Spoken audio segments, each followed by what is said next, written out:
안녕하세요. 직장과 일상에서 서로 다름으로 인해 생기는 오해의 순간을 함께 살펴보는 시간. 서로가 몰랐던 우리들의 이야기. 국가과학기술인력개발원 문예희입니다. 오늘은 우리나라 최초 자폐성 장애인 박사인 윤은호 박사님과 자폐성 장애인을 고용하고 있는 희망별 숲의 두혜진 매니저님 모셨습니다. 안녕하세요. 안녕하세요.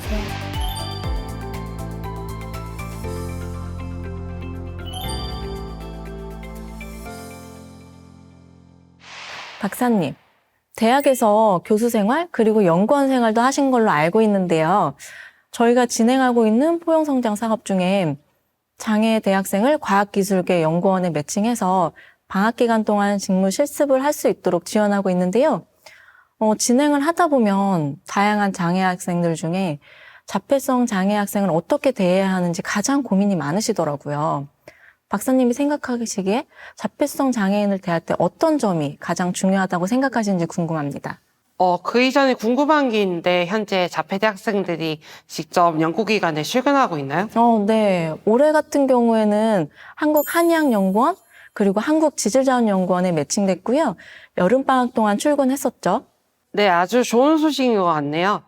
자폐인들이 연구를 하고 있을 때 가장 행복하고 있다고 생각하는 저로서는 자폐인들이 자신에게 맞는 특별한 흥미를 가지고 집중할 수 있을 때 가장 많은 성장을 할 수 있다고 생각을 하는데요. 하지만 연구기관도 작은 사회 집단이고 아무래도 행정적 절차에 따라서 흘러가는 곳이다 보니 사회적 소통 능력이 크게 필요한 곳 같습니다.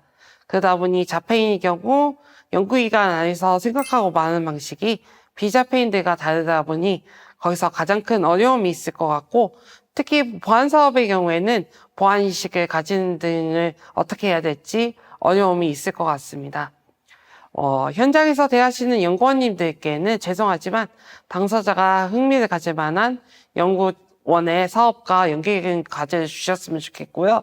또한 당사자가 가끔 다른 주제를 말하는 것처럼 보일 때 그 말이 당사자에게는 화제와 직결된 답변이란 사실을 알아주셨으면 좋겠습니다. 대화를 하다가 갑자기 다른 주제를 얘기하면 말을 돌리는 건가 싶기도 할 것 같은데요. 말하는 방식 그리고 대화 방식에도 차이가 있었군요. 서로 이런 부분을 잘 모르면 오해가 생기거나 소통이 원활하지 않을 수도 있겠네요. 네, 업무를 하다 보면 그때그때 대처해야 되는 경우가 생길 텐데요. 예를 들어 프린터에 종이가 없거나 갑자기 멈춘 경우, 기기를 잘 모르는 분들은 순간적으로 당황하기 쉽죠. 이렇게 업무 흐름을 끊는 변수가 생겼을 때 대처하는 것에서 자폐성 장애인의 어려움을 느낀다고 들었어요. 매니저님 회사에서도 이런 경우가 종종 발생하나요? 네, 저희 회사에서도 쿠키 포장하고 실링을 하고요. 그리고 쿠키 포장지에 유통기한을 찍는 기계를 사용하는데요. 근데 갑자기 잉크가 나오지 않을 때 아니면 쿠키를 실링하다가 놓쳤을 때 이럴 때 동료가 놀라면서 당황하는 모습을 자주 봤었어요. 박사님, 이런 경우 당황하지 않게 어떻게 알려주는 게 좋을까요? 자폐 당사자가 기기 사용하는 방법에 대해서 확신이 없었던 것 같습니다.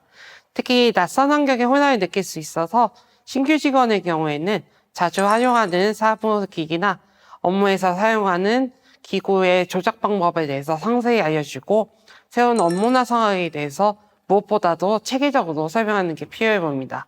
또한 문제 상황이 발생했을 때 어떻게 대처하는지 사전에 알려주는 것도 좋겠죠. 또한 문제가 생겼을 때 주변 동료분들께 물어보면 된다는 사실을 꼭 알려줬으면 좋겠습니다. 박사님, 근데 방금 사례는 사용하는 물건에 문제가 생긴 경우잖아요. 근데 준비물 같은 거 깜빡했을 때도 비슷하게 당황하는 모습을 보이거든요. 혹시 이럴 땐 어떻게 도움을 줘야 될까요? 매니저님, 예를 들면 어떤 상황일까요? 회의 시간에 회의 자료 놓고 왔다거나 아니면 필기도구 같은 거 놓고 왔을 때요. 저도 회의에 참석할 때 수첩을 놓고 왔거나 하면 바로 양해를 구하고 얼른 뛰어가서 가져오기도 하거든요. 그런 행동이 쉽지 않은가요? 어떤가요, 박사님? 그런 상황에서는 즉시 당사자에게 질문해보는 게 좋을 것 같습니다. 자폐인의 경우 자신의 의사를 먼저 표현하기보다는 지시에 따라 행동하거나 다른 사람들이 말할 때까지 기다리도록 좀 교육을 받는 분들이 많이 있어요. 이때 먼저 의견을 묻은 때 답이 조금 더 쉽지 않을까 싶습니다. 이것을 촉진이라고 하는데요. 아무래도 당사자가 일터에서 언제 어디서나 자신 의사를 표현해도 된다는 안심이 좀 있어야 이 문제가 해결되지 않을까 싶습니다.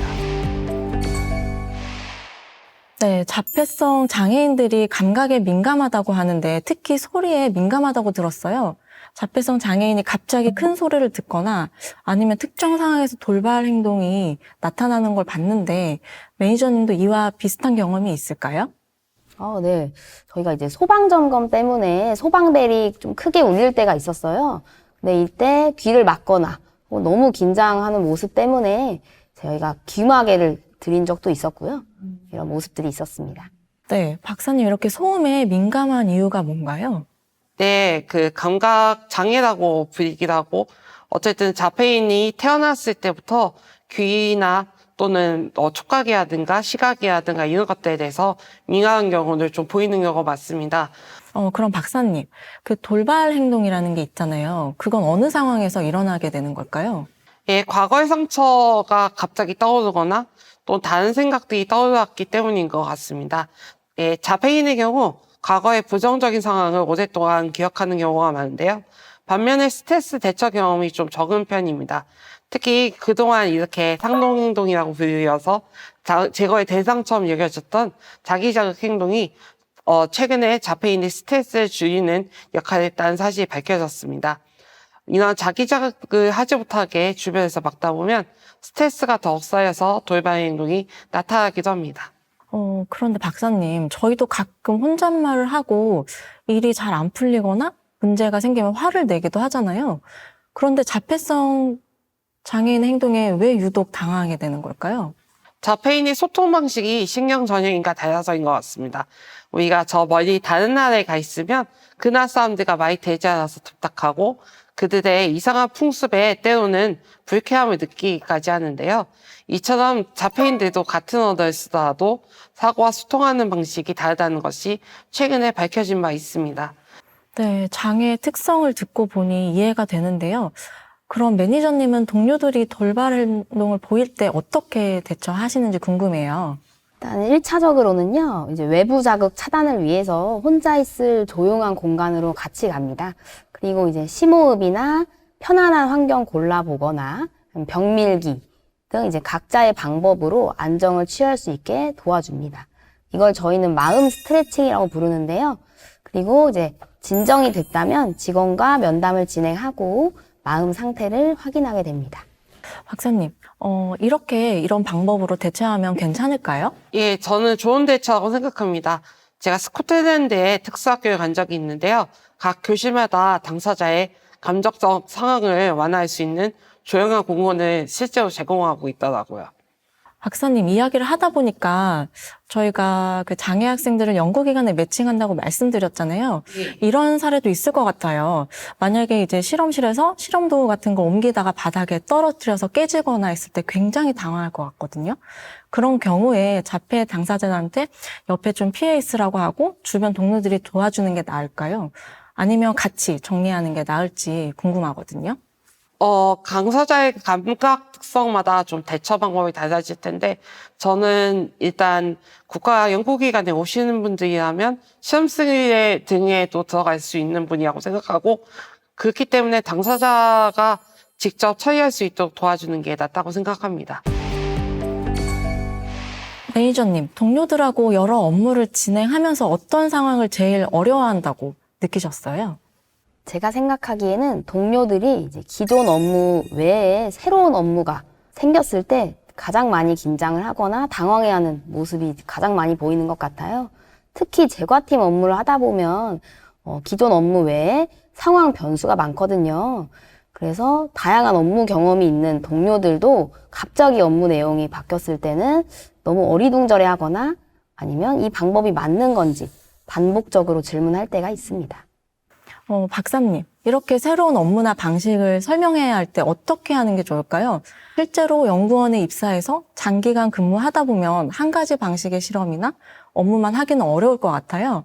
이런 경우에 자폐성 장애인이 본인의 역량을 펼치면서 장기간 근무할 수 있도록 어떻게 도움을 주는 게 좋을지 궁금해요.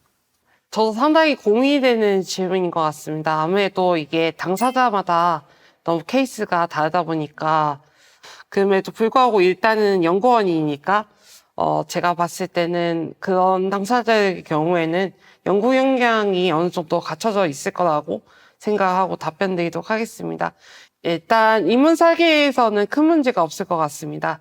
아무래도 연구 방식이 좀 일정돼 있다 보니까 그 지점은 괜찮을 것 같은데 다만 실험이 필요한 자연과학계에서는 세밀한 실험 방식을 다 따라갈 수 있을지가 걱정입니다.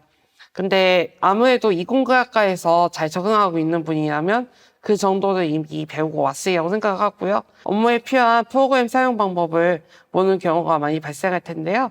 이 부분은 조금씩 순서를 맞춰서 익힐 수 있도록 돕는 것이 필요하다고 생각합니다. 특히 행정적 프로세스가 많은 업무의 경우에는 당사자의 이해가 쉽도록 사전에 먼저 설명을 많이 정리해 주시면 좋을 것 같습니다. 박사님, 그 루틴이라는 거 있잖아요. 루틴이 깨졌을 때 굉장히 스트레스 받는다고 들었어요. 그런데 직장 생활이나 사회 생활을 하다 보면 여러 상황을 마주하기도 하고 생각한 대로 순서대로 되지 않을 때가 많잖아요. 이럴 때 박사님은 어떻게 하셨는지 궁금해요. 저는 어떻게 해냈던 것 같습니다. 사실 자폐인들에게는 자신이 먼저 해야 되는 우선순서가 있는 것 같아요. 그게 일이든 자기가 하고 싶은 일이든 섞여 있는데 사실 조직사에서는 그런 순서를 바꿔야 되는 긴급한 업무가 자주 들어오게 되는 것 같습니다. 그렇게 되면 그 긴급한 일을 하면서 기존의 일을 중단해야 되는 데서 스트레스를 받는 것 같아요. 저는 개인적으로는 그 우선순위를 내적으로 존중할 수 있게 됐고 연구직에 있기 때문에 그런 경험을 덜 하게 되는데 사실은 그런 것들을 대처할 수 있는 경험이 많이 필요할 것 같습니다. 다양한 것들이 있고 그런 다양한 것들을 할 수 있는 선택지가 있다는 경험이 제일 중요할 것 같습니다.